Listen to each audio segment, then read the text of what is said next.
बिस्मिल्लाहिर्रहमानिर्रहीम। अस्सलाम वालेकुम दोस्तों, अगर आपने मैट्रिक किया है या आपने इंटर किया है, चाहे वो एफएससी हो या चाहे वो सिंपल एफए हो, या इसके साथ अगर आपने कंप्यूटर डिप्लोमा किया है और आप पाकिस्तान आर्मी में एज सोल्जर भर्ती होना चाहते हैं, तो इस वीडियो को एंड तक लाजमी देखें, क्योंकि इस वीडियो में मैं आपको पूरा मुकम्मल ए टू जेड तरीक़ाकार बताऊंगा कि किस तरीके से आपने ऑनलाइन अप्लाई करना है, किस तरीके से आप सेंटर जाकर अप्लाई कर सकते हैं, और आपने टेस्ट की किस तरीके से तैयारी करनी है, और जिस पोस्ट के लिए आप अप्लाई करना चाह रहे हैं उसकी रिक्वायरमेंट क्या है, ये भी हम इस वीडियो में देखेंगे।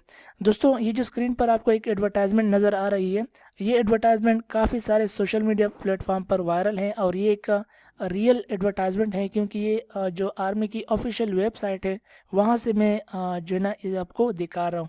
अच्छा, इसमें कुछ चीज़ें ऐसी हैं जो आपको समझना चाहिए। सबसे पहली चीज़ ये है कि जो वैकेंसीज़ है इसकी यानी कि अप्लाई और इसका जो सिलेक्शन का तरीक़ाकार है वो 3 मार्च से 9 मई के बीच में होगा। ठीक है, यानी 3 मार्च से ये शुरू हो जाएगा। अब इसके लिए क्या है कि आप ऑनलाइन अप्लाई भी कर सकते हैं। ऑनलाइन अप्लाई के लिए आप आर्मी की ऑफिशियल जो वेबसाइट है www.joinpakarmy.gov.pk पर भी कर सकते हैं।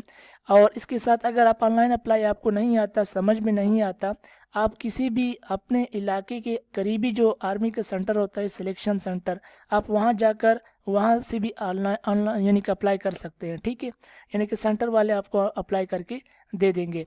अच्छा, इसमें जो वैकेंसीज़ आई है उसमें सबसे ख़ास बात यह है कि काफ़ी सारी वैकेंसीज़ आई हैं इसमें। यहाँ पर सबसे पहले आप देख लें कि सिपाही जनरल ड्यूटी की वैकेंसी आई है, उसके साथ सिपाही ड्राइवर की वैकेंसी आई है और सिपाही मिलिट्री पुलिस की भी वैकेंसी आई है। मिलिट्री पुलिस भी पाक आर्मी के अंदर एक बेहतरीन ट्रेड है, लेकिन सिर्फ एक मसला है कि इसके लिए थोड़ा सा कद ज़्यादा चाहिए होता है, जो कि ज़्यादातर स्टूडेंट का, ज़्यादातर जो अप्लाई करने वाले होते हैं उनका कद कम होता है। अच्छा, मुझे खुशी हुई कि इसमें इस बार जो वैकेंसीज़ हैं उसमें सिपाही नर्सिंग असिस्टेंट की भी वैकेंसी आई है। अगर आपने एफएससी मेडिकल के साथ किया है तो आप नर्सिंग में पाक आर्मी में ज्वाइन कर सकते हैं। इसके अलावा मुझे इस बात की भी खुशी हुई कि यहाँ पर टेक्निकल ट्रेड का भी अलग से जो है ना भर्ती यहाँ पर मांग रहे हैं, तो ये भी एक अच्छी बात है। इसके लिए ज़रूरी है कि आपके मैट्रिक साइंस के साथ होना चाहिए। इसके अलावा अगर आपने सिंपल एफए या एफएससी या इसके साथ अगर आपने कंप्यूटर का डिप्लोमा किया है तो फिर आप सिपाही क्लर्क भी भर्ती हो सकते हैं। और इसके अलावा अगर आप सिपाही कुक में जाना चाहते हैं तो मिडल एजुकेशन के साथ आप अप्लाई कर सकते हैं।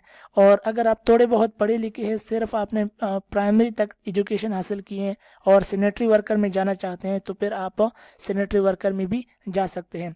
इसके लिए रिक्वायरमेंट क्या है, सबसे पहले बात हम ये देख लेंगे कि तमाम जो पोस्टें हैं उसके लिए 23 साल से ज़्यादा एज नहीं होना चाहिए। 17.5 साल से 23 साल तक आपकी एज होनी चाहिए। इसमें आपके पास कुछ कंसेशन भी हैं। अगर आपके वालिद पाक आर्मी में जो ना दौरान सर्विस शहीद हो गए हैं या ज़ख्मी हो गए हैं तो फिर आपको 2 साल की रियायत दी जाएगी। इसके अलावा जो यानी कि फाटा से जिनका ताल्लुक़ है तो उनको 3 साल की रियायत दी जाएगी। बलूचिस्तान के दूर दराज इलाके और खैबर पख्तूनख्वा के दूर दराज इलाके के जिनका ताल्लुक़ होता है उनको 3 साल की रियायत दी जाएगी। अगर आपकी एजुकेशन ज़्यादा है, यानी कि अपना ग्रेजुएट है, बीएस किया है आपने, तो फिर आपको 1 साल की रियायत मज़ीद भी दी जा सकती है। तो ये कुछ कंसेशन था जो पाक आर्मी की तरफ से सबको जो ना दी गई है। इसमें जो सैनिटरी वर्कर के लिए कोई अप्लाई करना चाहे तो 35 साल तक भी कर सकते हैं। ठीक है, अब हम कद की बात करते हैं। कद जो है सिपाही जनरल ड्यूटी के लिए, सिपाही ड्राइवर के लिए, सिपाही टेक्निकल के लिए और सिपाही नर्सिंग असिस्टेंट के लिए, तमाम पोस्टों के लिए कम अज़ कम 5 फुट 6 इंच कद आपका होना लाजमी है। ठीक है, 5 फुट 6 इंच कद कम अज़ कम एक आम सिपाही की स्टैंडर्ड कद होते हैं, तो ये आपका लाजमी है। जबकि अगर आप सिपाही मिलिट्री पुलिस में जाना चाहते हैं तो फिर आपका कद थोड़ा सा ज़्यादा होना चाहिए। यहाँ पर आपको 5 फुट 8 इंच कद के साथ आप अप्लाई कर सकते हैं। अगर आप क्लर्क के लिए अप्लाई करना चाहते हैं तो चूंकि क्लर्क का काम जंग करना नहीं होता, ये एडमिनिस्ट्रेटिव काम करते हैं पाक आर्मी में, तो इसके लिए आप 5 फुट 3 इंच कद के साथ भी अप्लाई कर सकते हैं। सिपाही क्लर्क के लिए, कुक के लिए और सैनिटरी वर्कर के लिए, इसके लिए अगर आप अप्लाई करते हैं तो 5 फुट 3 इंच कद के साथ भी आप अप्लाई कर सकते हैं। ठीक है, इसके साथ बलूचिस्तान की दूर दराज इलाके और खैबर पख्तूनख्वा के जो फाटा वाले इलाके हैं, और उसके साथ साथ जिनका ताल्लुक गिलगित बल्तिस्तान से है तो इनको 2 इंच का जो है ना रियायत भी दी जाएगी। ठीक है, ये पहली दफ़ा मैं आपको बता रहा हूँ, ये पहले नहीं होता था लेकिन अभी हो रहा है। ठीक है, यानी कि कद में अगर आपका कद छोटा है और आप ये सिपाही मिलिट्री पुलिस के लिए अप्लाई करना चाह रहे हैं तो 5 फुट 6 इंच के साथ भी आप अप्लाई कर सकते हैं। या अगर आप टेक्निकल में जाना चाह रहे हैं और आपका कद 5 फुट 4 इंच है तो भी आप अप्लाई कर सकते हैं। ठीक है, और ये सिर्फ बलूचिस्तान वाले, बलूचिस्तान के दूर दराज इलाके वाले, खैबर पख्तूनख्वा के फाटा वाले और गिलगित बल्तिस्तान वालों के लिए ये जो है ना कंसेशन है आर्मी की तरफ से। अच्छा, अब हम तालीमी जो है ना काबिलियत पर बात करते हैं कि क्या एजुकेशन होनी चाहिए। अगर आप सिपाही जनरल ड्यूटी, सिपाही ड्राइवर या सिपाही मिलिट्री पुलिस में अप्लाई करते हैं तो कम से कम मैट्रिक आपका होना चाहिए।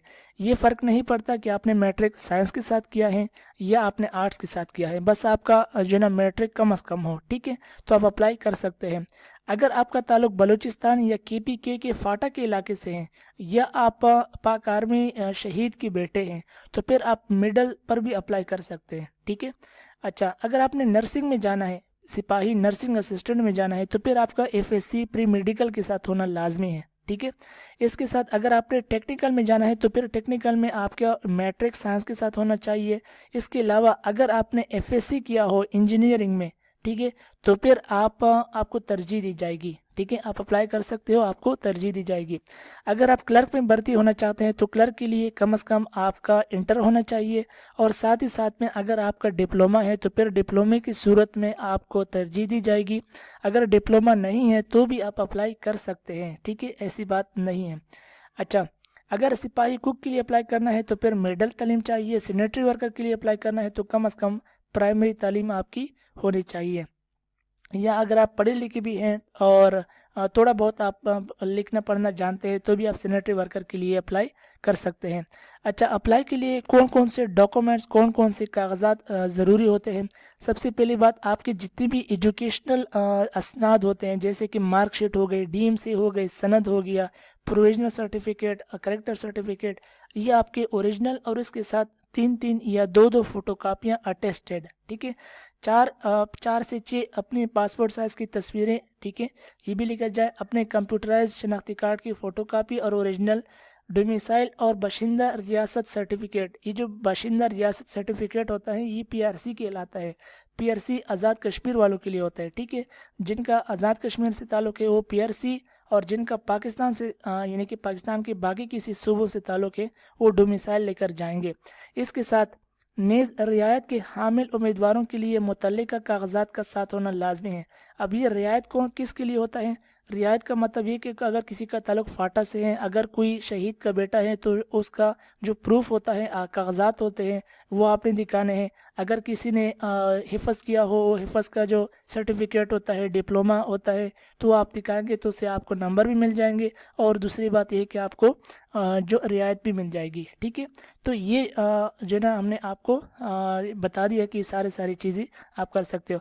अच्छा, अब ये कि 24 फरवरी से इसकी अप्लाई जो ना शुरू हो चुकी है। ऑनलाइन अप्लाई जो आर्मी की ऑफिशियल वेबसाइट है, ये मैंने आपको पहले भी बता दी, www.joinpakarmy.gov.pk।